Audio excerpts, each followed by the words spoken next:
Good day, scholars! One of the coolest moments in Dragon Ball Z history is when the fierce and badass Tien stood up to the semi-perfect Cell and blasted him square in the chops with his Tri-Beam, allowing Android 18 and 16 to escape. But that big brute Cell was far stronger than the form before it, and even then, he grew in power past Piccolo. Piccolo, a guy who fused with Kami and gained strength far above Super Saiyans. And here's our boy Tien showing up to the fight, and with brute force is able to hold back Cell against his will. Now, at this point in the show, and as much as I hated it, Tien wouldn't even have been able to take on Frieza in one-on-one combat, let alone a roided up Cell. So what on earth is going on? Well, it's quite simple. The Tri-Beam, the Kiko-Ho, or Shin Kiko-Ho, the Neo Tri-Beam, was the equalizer. It all started when Tien's power would rise up when he dug deep against Nappa, and ever since then, we knew Tien had the ability to heighten his power in drastic circumstances if needed, albeit it can kill him. But today I will be primarily talking about the Cell Saga Tri-Beam and that power-up.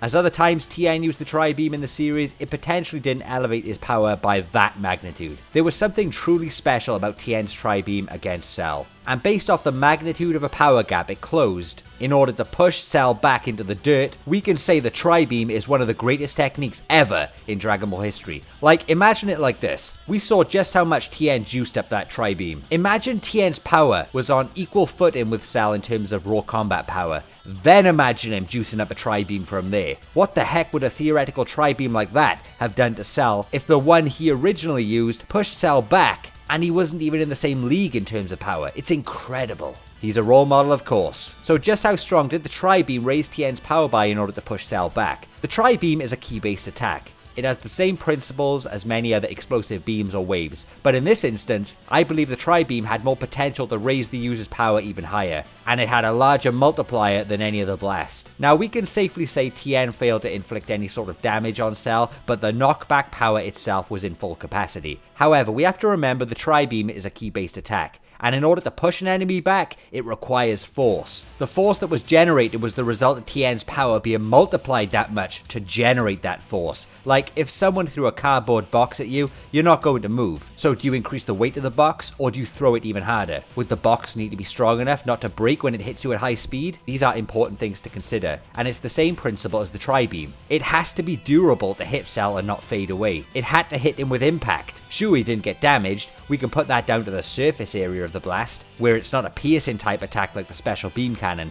but more of a wide hit just to knock back the enemies. However, the force is still needed to be multiplied to that level in order to push Cell back. And we're not just talking about a basic knockback. Those Tri-Beams knock Cell's ass flying back into the dirt. Okay, so that's the physics part done. Let's get to the gritty maths and power levels, because power levels are bullshit, as we all know. I found some old power level numbers we could roughly go by in some of the old guides. We have Android 16, who we can see is around the 300 million mark. He punched semi-perfect Cell square in the face, and Cell just looked at him in disgust. This is a punch coming from a very powerful android and caught Cell in the face directly. Think about that for a moment. Then we have a power level reading for Tien at just around 300,000.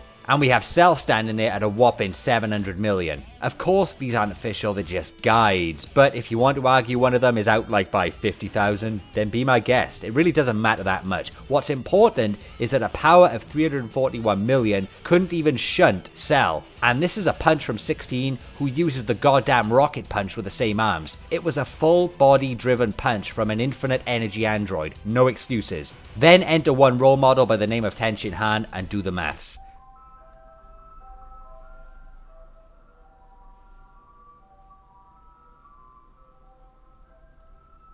And 16's power is at least 1,000 times that of Tien. You know something? I'd buy that. If you think about it, the multiplier for the Tri-Beam here is absolutely ridiculous, considering we have proof in numbers back in the day that techniques like the Kamehameha only gave Goku a small multiplier boost as he concentrated it into a single point. Even Piccolo's special beam cannon roughly tripled his power, but over 1,000 times? Man, yeah, that's our Tien.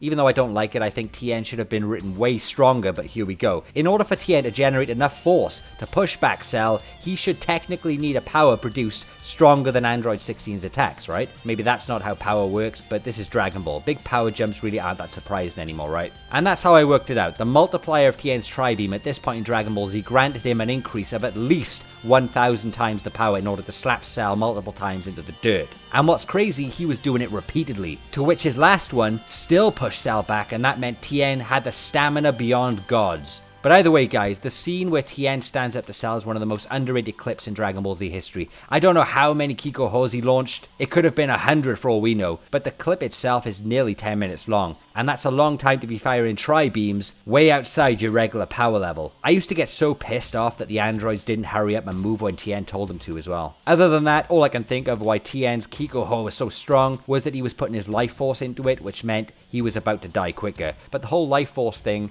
has never been explained well in Dragon Ball. We see characters firing blasts regularly in Dragon Ball and then fainting after shooting them through exhaustion. Was that their ki or their life energy? It's always up in the air. If that's the case, I'm putting life energy into attacks to raise their power by at least 1,000 times. Why didn't Goku put his life energy into the warp Kamehameha to kill Cell? You know?